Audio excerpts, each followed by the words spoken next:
Good evening, everyone, and welcome to Season 4, Episode 13 of The Buzz with yours truly, Momma T.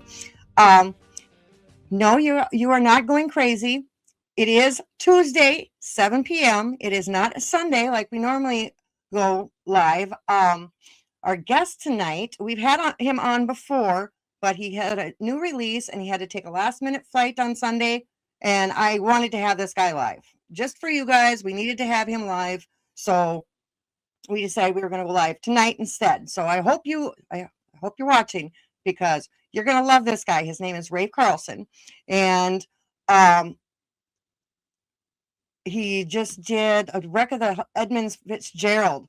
So stay tuned. We're going to hear a quick word from Grand Forks Best Source, and we'll bring him on. Today's episode is sponsored in part by Grand Forks Best Source. They're a cutting-edge local media broadcasting studio with captivating shows, on-location event coverage, and unparalleled advertising opportunities. Grand Forks Best Source has become a haven for podcasters like me seeking to bring their visions alive. If you're a podcaster looking for studio or platform, or a local business seeking to advertise, go ahead and email Paul at local@gfbestsource.com. You can call him at 701-740-9337, or you can go to their website that's listed on your screen there, gfbestsource.com. Tell them Momma T sent you. Big city lights, big city lights. So long way from the world beside the little white church that you grew up by. I bet you wish you were sitting here looking at the stars on a summer night. 'Cause one day you're gonna find a little city boy don't know how to treat you right. I've been waiting on the front porch every middle night. If it ever gets too bright under the big city lights.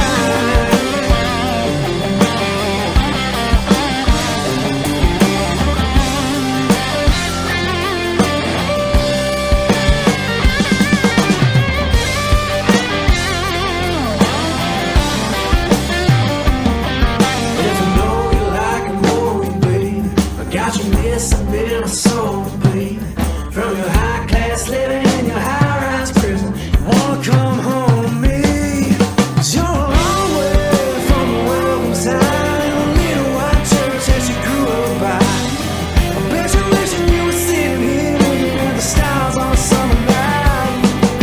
'Cause one day you're gonna find a little city boy don't know how to treat you right. I've been waiting on the front porch every middle night. Oh, if it ever gets too bright, if it ever gets too bright, under the big city lights, the big city lights.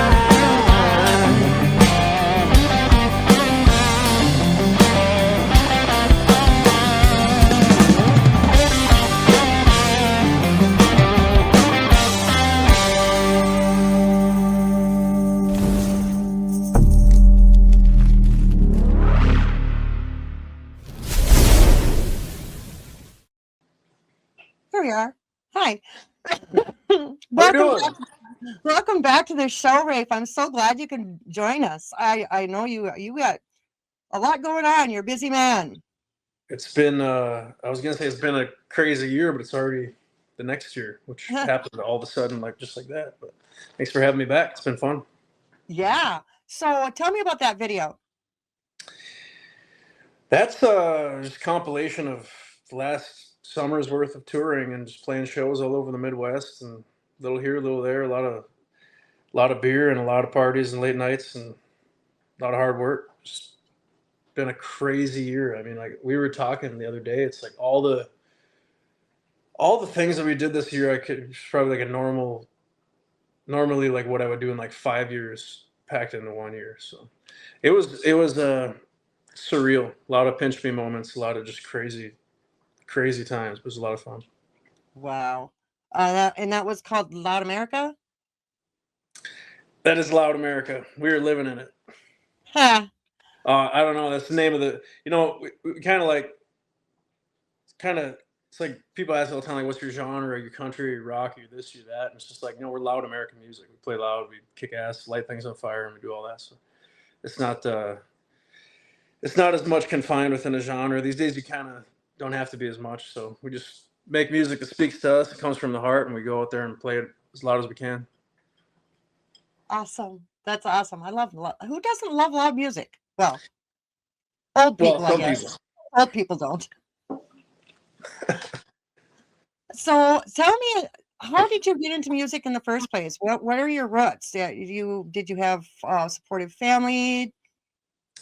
Yeah, my mom was in country bands in the 1980s, and she, would always sing to me when I was a kid. I grew up singing in the car seat, Bon Jovi, Rascal Flatts, a little bit of everything, a lot of country, rock and roll, singer songwriter stuff like John Denver.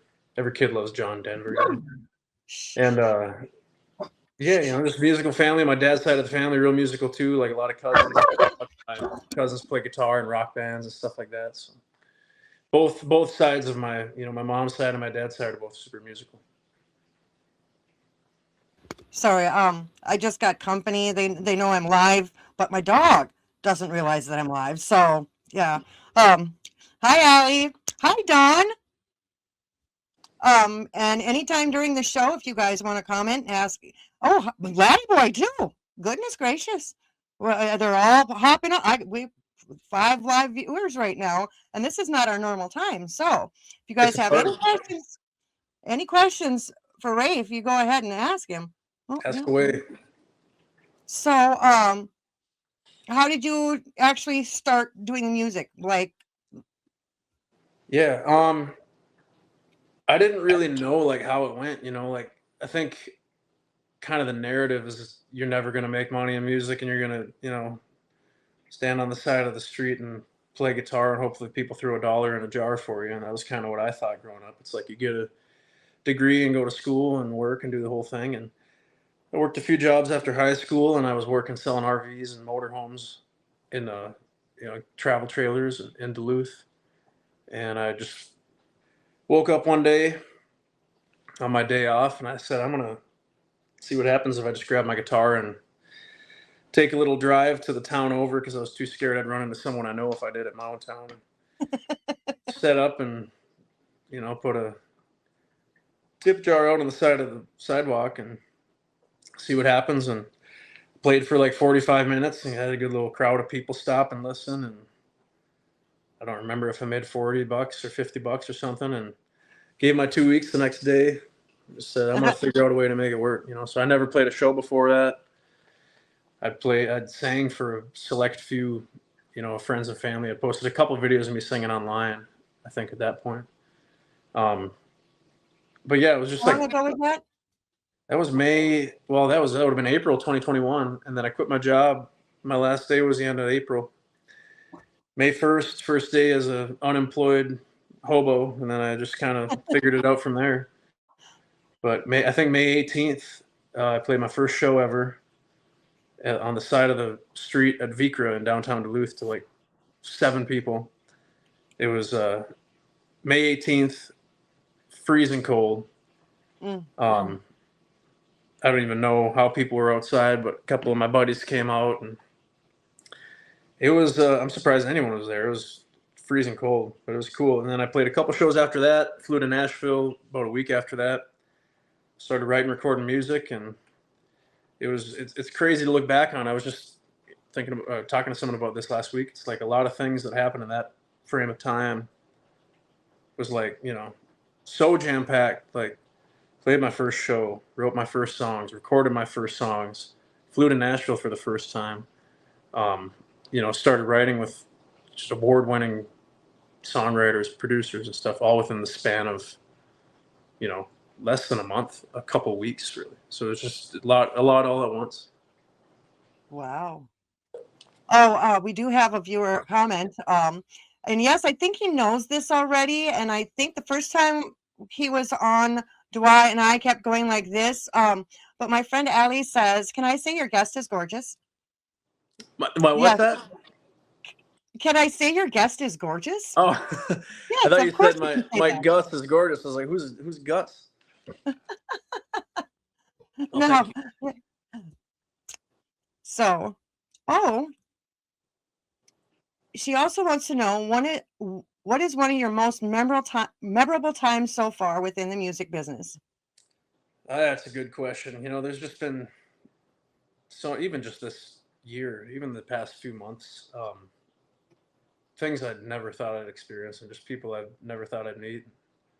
A lot of fun. Like we try to have fun. I think one of the things this summer we most memorable. We were backstage at WeFest after we got done playing, and we were wearing these um, fox pelts. Like I was wearing a red fox hat, like a full fox, so down my like tailbone, just the whole thing. And my other guitar player was wearing a blue fox pelt, and my other one was wearing a coyote pelt.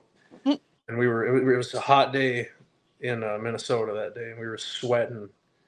I don't think we had shirts on. We just looked like we just conquered the northern frontier or something. And we came off, and Megan Maroney's whole band was standing outside their bus, and they thought we just like looked like a bunch of freaking rednecks, and they were like probably not expecting that in Minnesota, but we like to surprise people. We already have another guest question.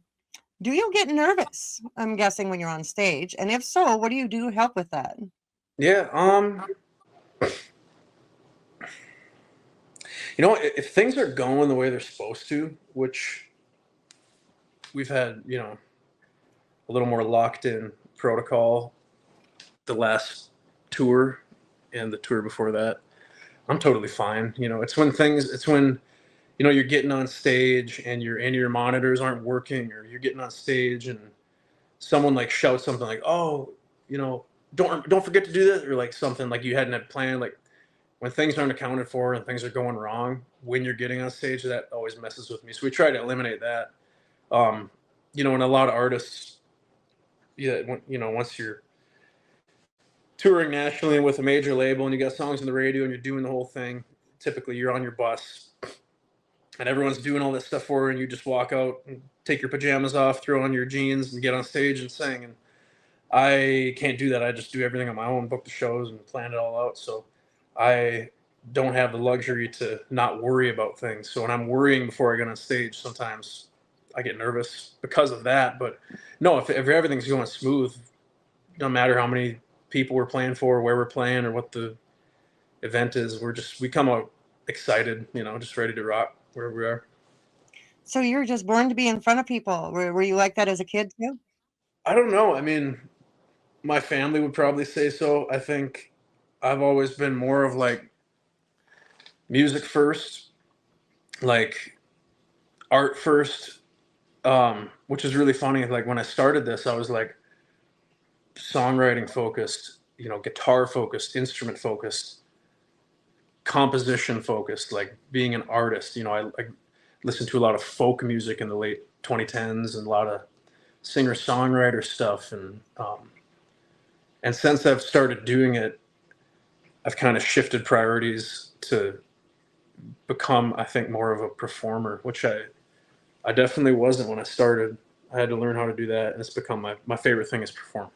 More than songwriting, more than any of it. I love being on stage with the band, which, like I said, was not really why I got into it. I think I got into it to make really good music, and it just became just my favorite thing to do. That's why we tour May through September. We're on the road playing as much as we can every weekend. Sometimes Wednesday, Thursday, Friday, Saturday. Wow. You are busy. You mentioned the vocals and the guitar, but you also mentioned other instruments. Did you ever have lessons, and what all do you play? I never had formal guitar lessons just because my family, like I said, was really musical. So my mom taught me how to play guitar. I learned a lot from my cousins, Steve and Dave, my cousin Nick. You know, Singing lessons. I took a couple down here in Nashville with Ron Browning, and he's incredible. I took a couple this last summer out in LA. But beyond that, just pretty self-taught. when it comes to instruments and singing and all that. I don't play any other. I don't advertise that I play any other instruments. I mean, I can play bass and little banjo, mandolin, whatever, anything with strings on it, but definitely not proficient in any of those. You wouldn't get on stage with anything but your guitar. It'd be a funny show. We might try it sometime, just as like more of a comedy thing. Go on the road on a comedy tour. The comedy tour, the Rafe Plays the Drums tour.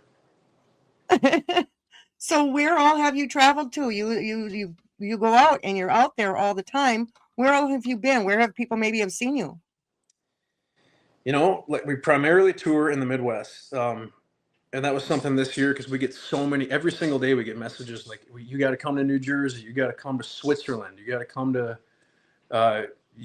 Florida, you got to come to California. So this year and next year, 2027, we're already looking at dates where we're really spreading out.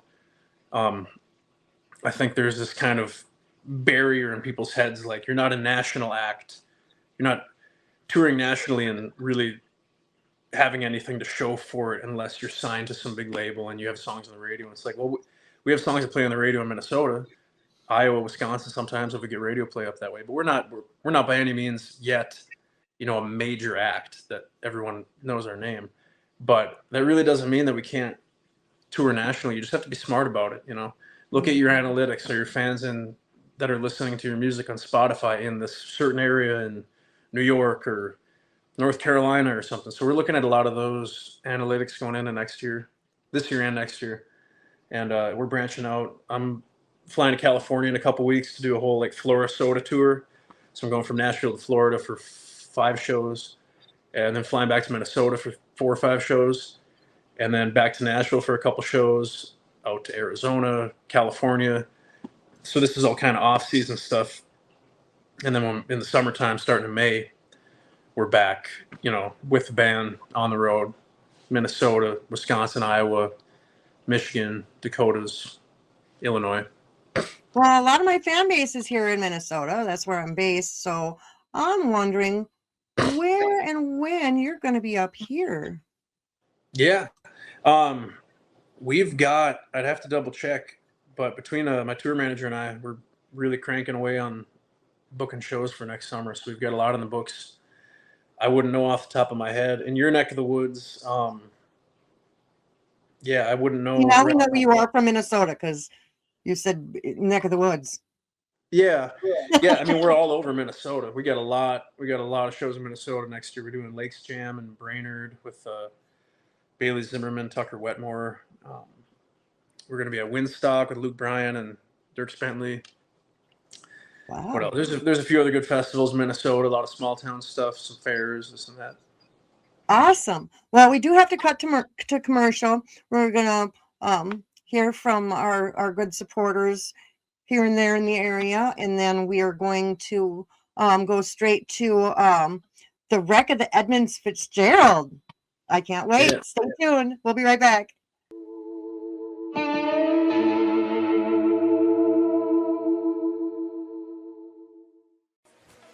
When it comes to podcasts and social media, stick with the best. Grand Forks' best source. Keep up to date with local happenings and news, interviews with city leaders, athletes, nonprofits, and of course, lots of feel-good stories. Grand Forks' best source is a great way to advertise your business or events with the most economical ad packages available. And contact us to find out how you can have your own podcast with the best studio in the area. Check out Grand Forks' best source on your favorite social media app. Grand Forks' best source, the Forks' best local podcast. Call 701-213-0863 or online at gfbestsource.com. We love the Forks. Grand Forks' best source, giving the Forks their identity again. What's up, Red Lake Nation Radio? This is your host, DJ Soko. Come join me if you're Ace or Donnell from 4 p.m. to 8 p.m. every Soko Saturday, where I have a new segment, Soko's Metal Madness Hour from 7 to 8 p.m., bringing the North all the new and classic metal to the masses. The first 3 hours will be the old school hits, the rock and roll classics, and all other genres of music. Even country. So come take a cruise with me, DJ Soko, bringing the fire right here on 105.3 WRLN, Red Lake Nation Radio. Yeah. Pioneer 90.1 is a radio station like none other. Local people get to host their own shows, sharing music not heard on other stations. We partner with area nonprofits to present community events like Riverfest. As a non-commercial service, we rely on listeners like you to help us grow this one-of-a-kind radio station, made just for our community. Thank you for your donation. Hey everybody. Season 2 of Adulting with Jake is underway, but while you wait, you can always relive Adulting 101 Season 1 and every excruciating detail and every terrible pun, lame joke, and frankly, every poorly acted scene. Out now on our channel, CookingWithJakeShow.com.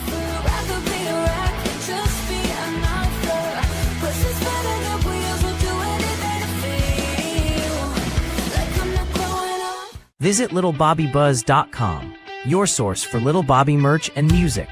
Keep up with the bar and don't forget about the buzz with Momma T. That's littlebobbybuzz.com.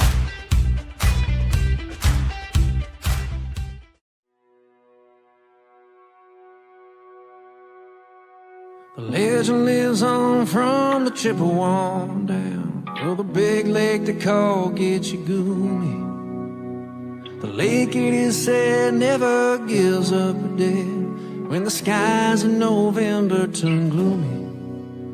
With a load of iron ore, 26,000 tons more than the Edmund Fitzgerald weighed empty. The good ship and true was a bone to be chewed when the gales in November came early. The ship was the pride of the American side, coming back from some mill in Wisconsin. As the big freighters go, it was bigger than most, with a crew and good captain well seasoned, including some times with a couple steel firms where they left fully loaded for Cleveland. And later that night when the ship's bell rang, could it be the north wind they've been feeling?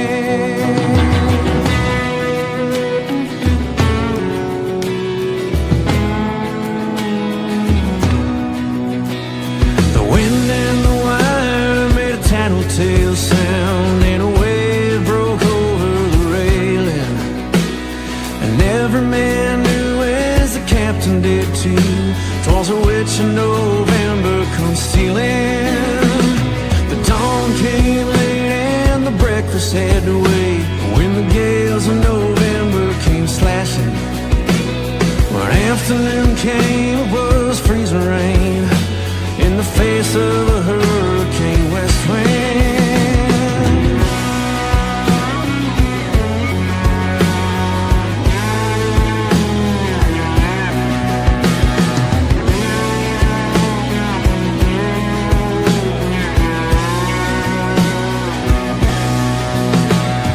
Supper time came, the old cook came on deck saying, fellas, it's too rough to feed you.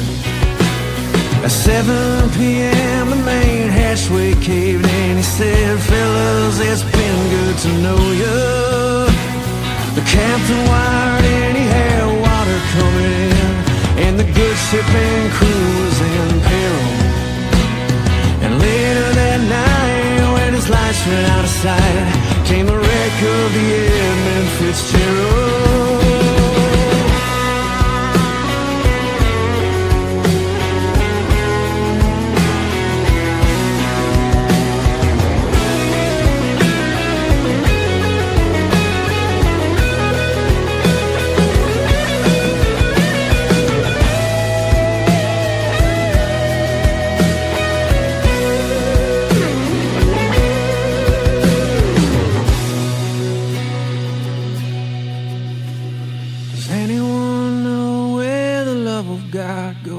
When the waves turn the minutes to hours, The searchers all say they'd have made Whitefish Bay if they'd put 15 more miles behind her. They might have split up or they might have capsized. They may have broke deep and took water.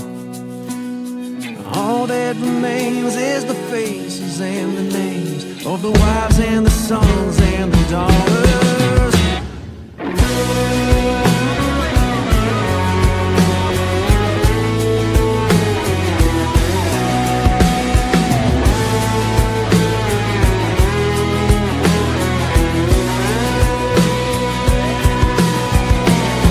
Lake Huron rolls, Superior sings in the rooms of her ice water mansions.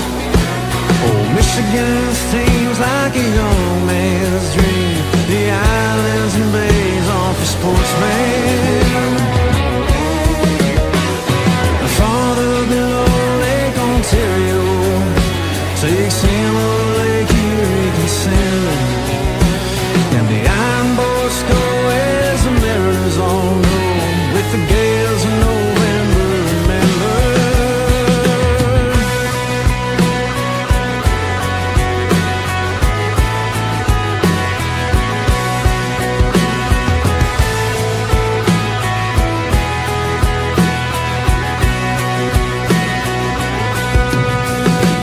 In a musty old hall in Detroit they prayed at the Maritime Sailors Cathedral.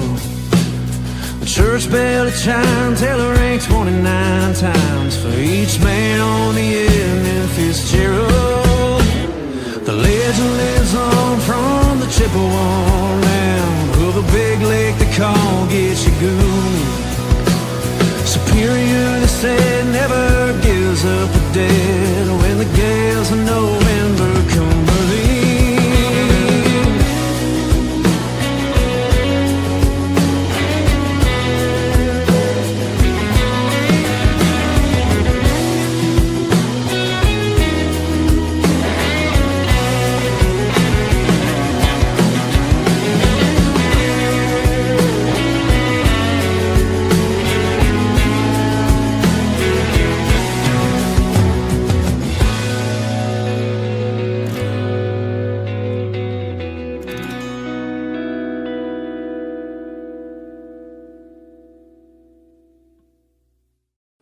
That was beautiful.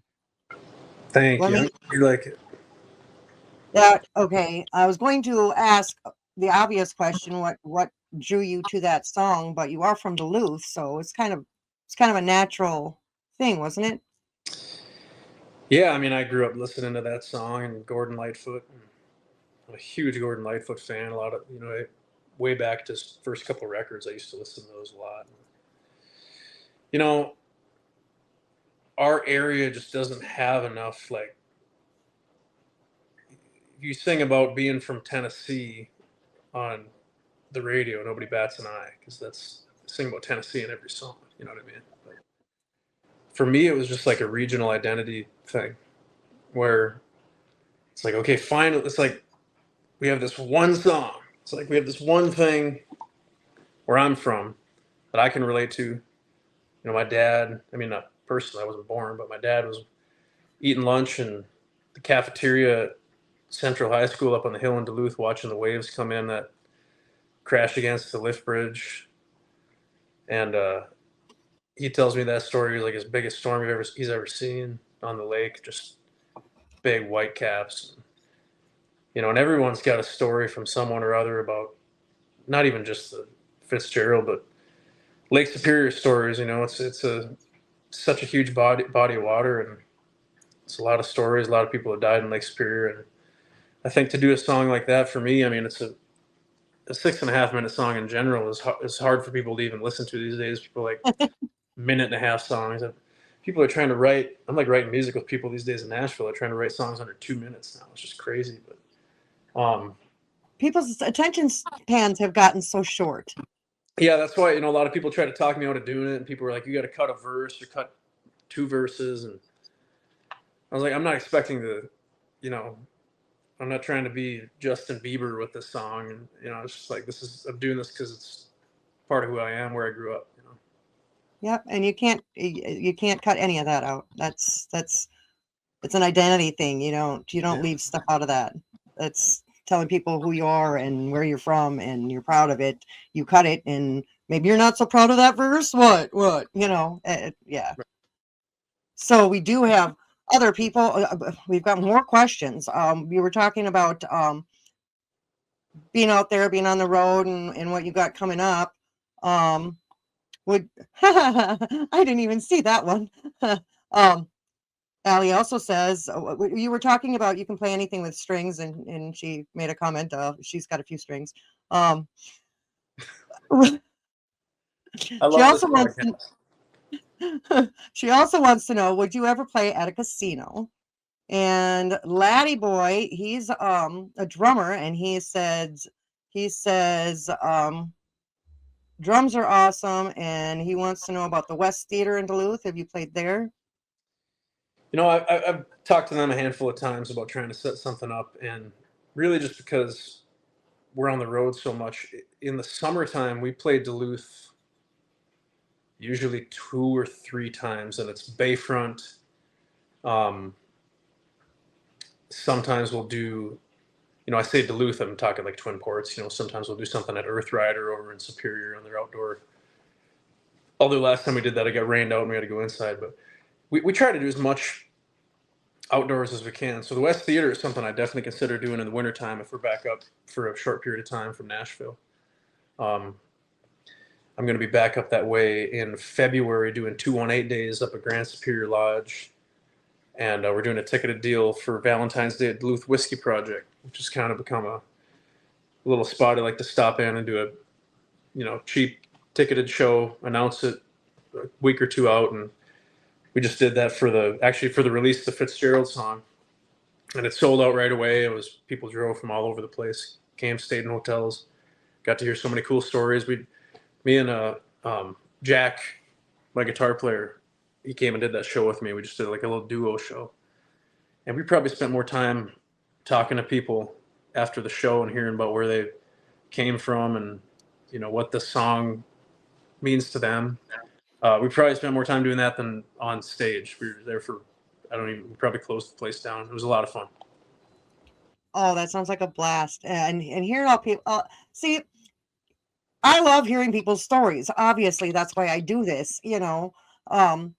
Well, the reason I got started and continue doing it is to carry on little Bobby's legacies, keep the music alive, support the musicians that play the music, and bring the music to the kids. That's why this is a PG-13 show. We don't drink, we don't cuss, we don't smoke.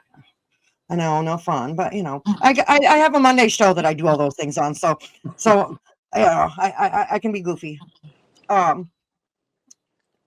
Oh, Don wants to know if you're doing big names like that, he should come to WeFest Detroit Lakes or Carlsted for Kicking Up Country. Yeah. We did WeFest this last year, 2025, on I think it was the Saturday of WeFest. And that was a party. It was a good time. And then we drove, because we played Ashley for the Arts the next night with that was like Brad Paisley and ZZ Top and Third Eye Blind.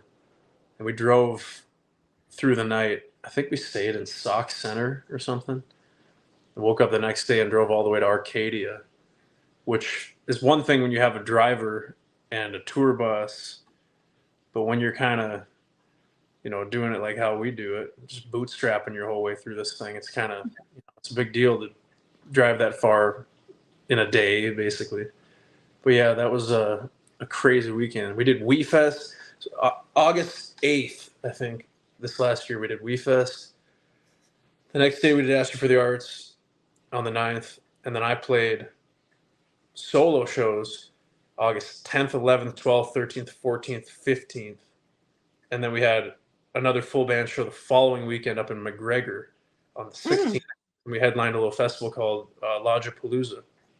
It was like nonstop 2 weeks on the road for me. I think it was like 12 days or something without a break, singing every night, which is fun maybe once a year. But by the end of that, you're pretty wiped out. I remember being pretty tired by the end of that. Do you get some vocal fatigue going on? Yeah, I try not to. The big vocal fatigue thing is when you play these 3-4 hour shows where you're kind of just background music in a bar, and I don't do as many of those as I used to do. We try to do like festival sets where we can give it everything we have for 60 minutes or 90 minutes. And it's not really for me. Like everyone's voice is different, I feel like, but it's not like how much I give it in a short period of time. If I'm singing 3 hours in a night and then singing 3 hours the next night, 3 hours the next night, that's when I get worn out, but I got, some good vocal techniques that I try to do, but I'm usually not good about doing them when we're on the road or having too much fun and I forget. Yeah, I can relate. Little Bobby did get me singing again, and it was just, karaoke, but everybody would always call me up there, and I love to sing, but, after he passed, I just kind of didn't go out there and do anything, except like when I'm drinking in my friend's garage. Well, this last time I did that, I lost my voice for a week. I couldn't even do the podcast. And I was like, yeah. And that's never happened to me my whole life. So, but I was pretty much scream singing for 2 nights in a row. So, yeah.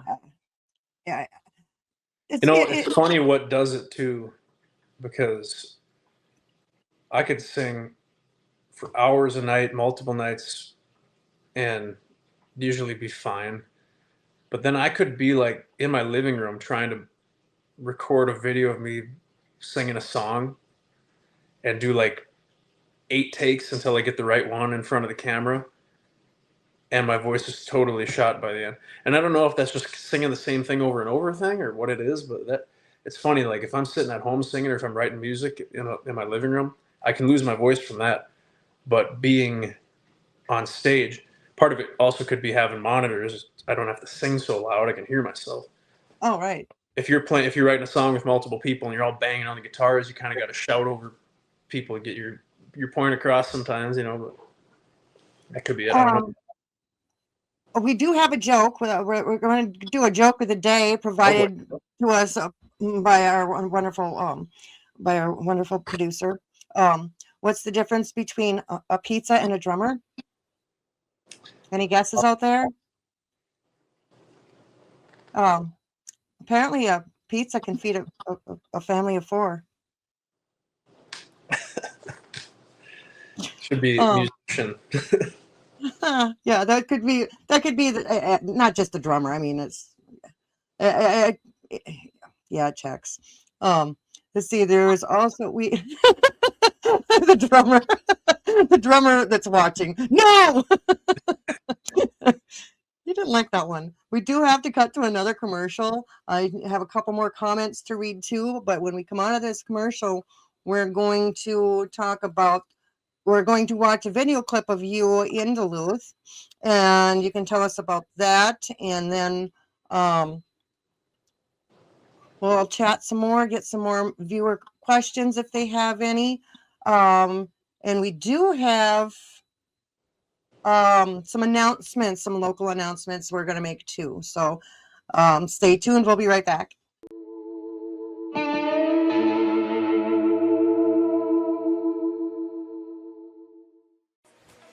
When it comes to podcasts and social media, stick with the best. Grand Forks' best source. Keep up to date with local happenings and news, interviews with city leaders, athletes, nonprofits, and of course, lots of feel-good stories. Grand Forks' best source is a great way to advertise your business or events with the most economical ad packages available. And contact us to find out how you can have your own podcast with the best studio in the area. Check out Grand Forks' best source on your favorite social media app. Grand Forks' best source, the Forks' best local podcast. Call 701-213-0863 or online at gfbestsource.com. We love the Forks. Grand Forks' best source, giving the Forks their identity again. Welcome to Little Blessings Boutique, a gift shop in the heart of Thief River Falls. I invite you to come visit our store I think you'll be pleasantly surprised at what you'll find. We have outfits for the kiddos, gifts of all shapes and sizes, handmade items from local vendors, and even coffee. Whether it's trinkets, crafts, Christian gifts, we have that and more. We even have things that you didn't know you needed. Visit Little Blessings Boutique, our Christian family-owned store, downtown on 3rd, next to Budget, Thief River Falls. Pioneer 90.1 is a radio station like none other. Local people get to host their own shows, sharing music not heard on other stations. We partner with area nonprofits to present community events like Riverfest. As a non-commercial service, we rely on listeners like you to help us grow this one-of-a-kind radio station, made just for our community. Thank you for your donation. Visit littlebobbybuzz.com, your source for Little Bobby merch and music. Keep up with the bar and don't forget about the buzz with Momma T. That's littlebobbybuzz.com. We're here in Superior, Wisconsin. We're going to check out the brand new Edmund Fitzgerald Memorial they just put up. If we've not met before, my name is Rafe. I'm from Duluth, Minnesota, just right over there across the water. I just put out a cover, a wreck of the Edmund Fitzgerald, sitting at about 40,000 streams. So I appreciate you guys checking it out. Here we are, ladies and gentlemen. Brand new monument they just put up on the anniversary of when it left Superior. Right over there, that's Burlington. It's not in service anymore. When supper time came, the old cook came on deck saying, fellas, it's too rough to feed you.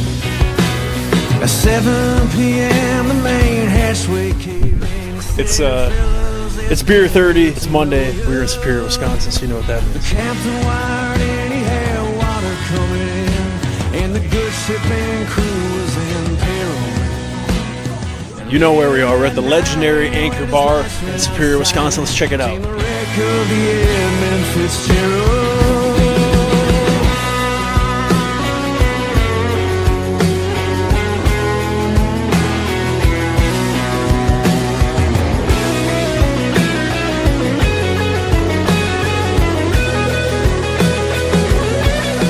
That was a good time. So here we are in East End, Superior. We decided to come to the place where the Edmund Fitzgerald actually left from before it went out on Lake Superior and eventually sank. Does anyone know where the love of God goes when the waves turn the minutes to hours? I'll take you on a walk. So you can see all these trains will come in, a lot of them carrying iron ore from the Minnesota Iron Range. We have the Minnesota Iron Range to thank for winning World War II, first of all, and building the skylines of a lot of major cities. This is where the trains would come in with the iron ore, drop the iron ore into the big freighters, head out on Lake Superior, through the Sioux Locks, through all the lakes. You can see it's posted right here. And actually obey the rules tonight.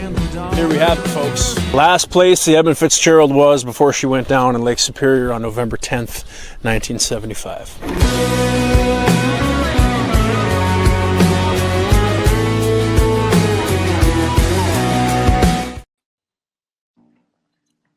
Cool. A little history lesson there. Oh, okay, I didn't have my proper background on the video. I guess I didn't realize which one he was playing. So,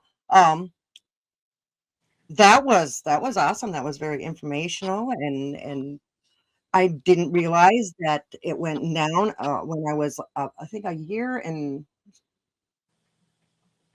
4 months old. Yeah, I just aged myself, didn't I? I That's all. didn't know any of what I was talking about. I didn't, I had a few beers. I wasn't really probably best suited to give a history lesson, But you did a good job. I never would have guessed if you hadn't said anything. I don't even know if any of it's accurate. I just kind of made a lot of it up, but I think it's mostly accurate. We want to know if you play at private events. Oh yeah, we still do some of that. I do a lot of private events solo, just me and my guitar, people like that. It ends up being kind of an intimate, meet and greet thing too. And yeah, there's always a way to do pretty much any event we can make happen. There's one question. Okay, there was two questions I need to ask you. If you were ever going to do a collaboration with anybody, who would it be and why? I mean, I'd still love to do something with Chris Stapleton, just because I I don't think I would be. I would be doing music, but I don't know if I would be the same artist I am. Because he kind of got me back into country when I, in my angsty teenage years, and I quit listening. You know, it was like Florida Georgia Line was out and stuff like that, and I kind of lost interest. And I started listening to Slipknot and Pantera, and probably 2015, whenever his album came out, I heard Parachute for the first time, and I was like, this is the coolest thing I've ever heard. So I would love to do something with him. He's on top of the world, though. I mean, we saw him in long before I ever did music. After I graduated high school, we saw him in Duluth in 2017 at Amsoil Arena. And that was one of those shows that kind of planted a seed maybe, and kind of changed the trajectory of what I was going to do. You know, I knew at that point I wanted to do music, but I didn't know that I knew, if that makes sense.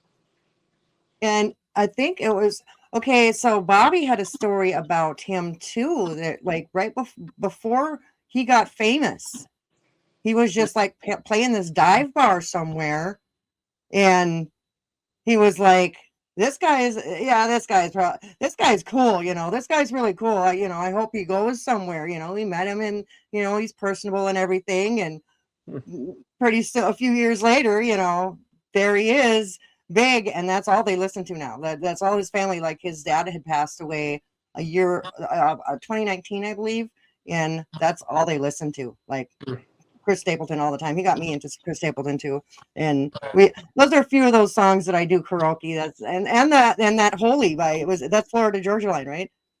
Yeah, Holy, yeah. Those are fun.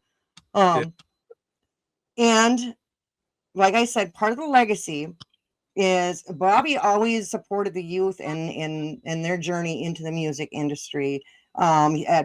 He would give guitars away. He would be at a parade and just like hand out guitars to these kids.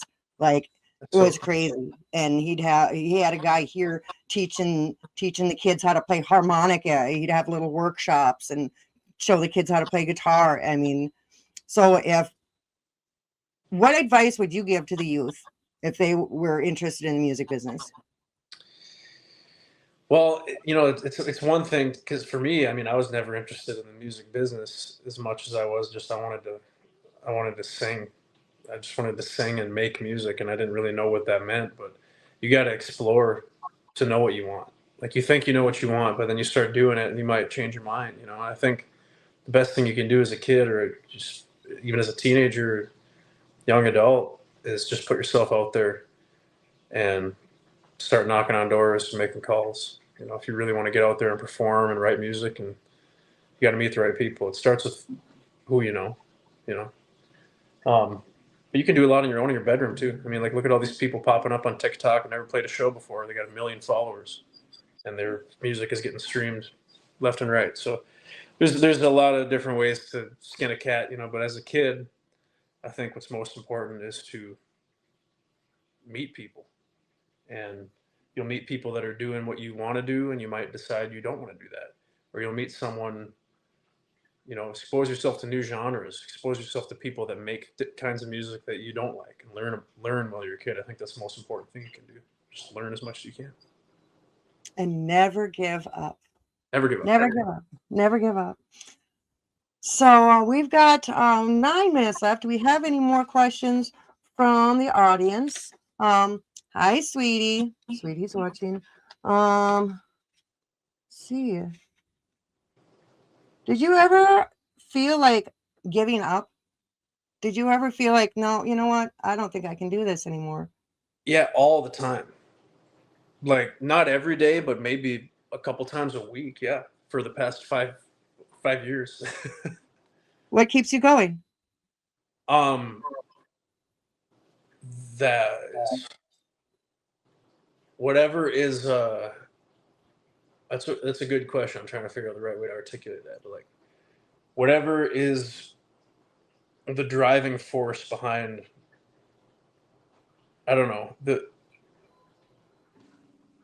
prophecy. The prophecy keeps me going. The calling. Yeah. I gotcha. I gotcha. You know, it's this is what you were meant to be, and yeah, I I'm can't I sure there's a can't lot of not do it, so I just do it because I can't not do it. But it's like so much harder than any job I've ever had, and so much more soul crushing at times than anything I can think of. You know, as far as like work stuff, like it's a job that is at times so just completely unforgiving. Um, and that's kind of what separates the wheat from the chaff, so to speak. I mean, like you're gonna get people that quit with the first taste of discomfort, or the first big no you get, or the first big letdown. You'll have something that you put aside 5 months of your life for, and it doesn't pan out all the time. It's just like you have to like have no other option. I think you have to just do it and never quit. and and I bet you I can just imagine, you're feeling like quitting. Oh my gosh, here's the gig. All right, I got all my stuff in order, everything's set up, and you get up there and you see that crowd and they start cheering. That's got to do something for it too. Yeah, totally. That's kind of like a fleeting thing. And what I try to remind myself, at least, is like a high like that is always accompanied by an equally low. And the music business is up and down all the time. And so if you're relying, it's one thing to appreciate moments like that, but if you're relying on them, you're not going to make it really far, you know. You got to do it because you love it. You can't do it because you want to be successful. I mean, yes, there's a want to be successful, of course, but that can't be the driving force because let's face it, the music industry is hard. Do it because you love it and things will fall into place. I mean, if you're Right. talented enough, you got to be talented too. I mean, you need that part too. Um, we do have a couple more questions. Have you ever sang to support a charity, or is that something you would ever do? Oh yeah, many times. Yeah, done a What lot of what stuff with charities? 23rd Veteran. I've done stuff for Invisible Wounds Project. I've done stuff with Folds of Honor. Yeah, there you Yes, go. we Yeah, support the veterans around here. we do stuff with Folds of Honor. I'm going to be doing more for them this next year. I'm coming back for a couple private events in Minneapolis next month. I'm flying back up for a benefit for, I believe, a blood cancer benefit, and then the next night is for a children's hospital, I believe. So 2 nights in a row. So I do stuff like that all the time, as much as I can. But I That's try awesome. to do it kind of on a shoestring budget. You know, if we're doing a full band thing, I got to pay my guys, but I Right, don't want the whole budget for an event like that going to the music. Like, right. it's one thing, like, the guy running sound has to get paid. The guy, Yeah, working security's got to get paid. yeah. But myself, I like moments like that when I can give back a little bit. So I'm always up for something like that. Oh my goodness. See, he's talented, he's cute, and he gives back to the. You better tell my audience whether you're single or not, because I just got married in October. off the markets, ladies. He's off the market. We got married in Hillsdale, Wisconsin, in a big old redneck rock and roll wedding. Awesome. That is so awesome. It was a good And time. she, We had a cow. We had all sorts of animals. and we've got time for one more question, and then we have to do our. Oh, congratulations. Where was the first place you sat in as a young lad and played a live show? Sat in. I think the first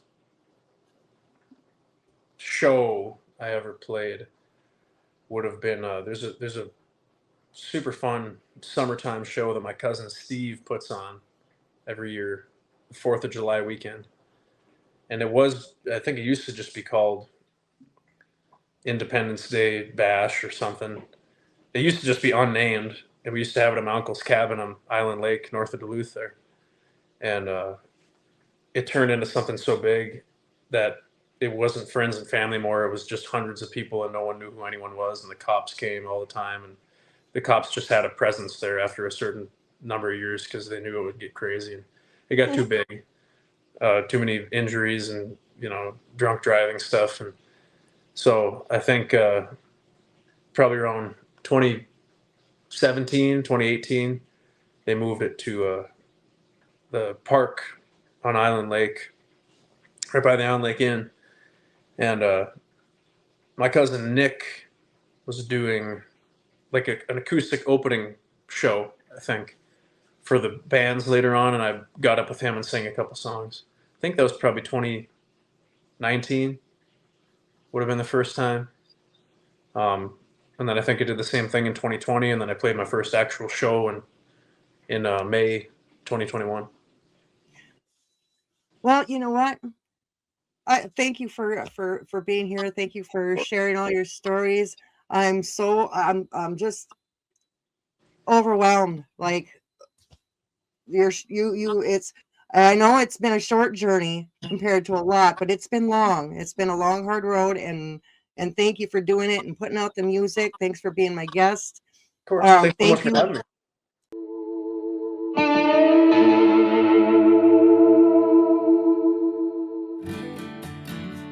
Are you looking for the local happenings?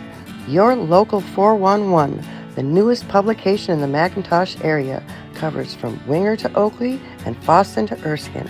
It has news stories, a local lunch menu, business news, community events, church calendars, sports schedules, blood drives, free classifieds, death notices, birthdays and anniversaries, puzzles, trivia, and paid ad space available.